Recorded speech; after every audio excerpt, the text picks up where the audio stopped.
C Joseph Vijay எனும் நான்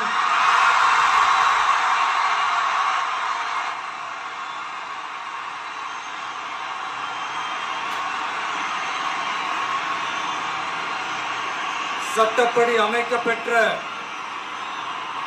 இந்திய அரசியல் அமைப்பின்பால் உண்மையான நம்பிக்கையும் மாறா பற்றும் கொண்டிருப்பேன் என்றும்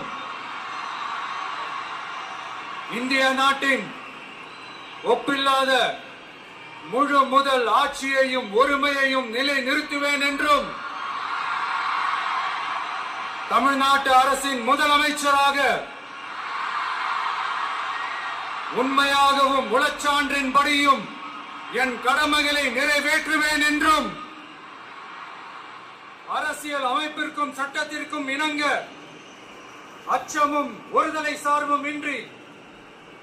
விருப்பு வெறுப்பை விலக்கி பலதரப்பட்ட மக்கள் அனைவருக்கும் நேர்மையானதை செய்வேன் என்றும் ஆண்டவன் மீது ஆணையிட்டு உறுதிமொழிகிறேன்.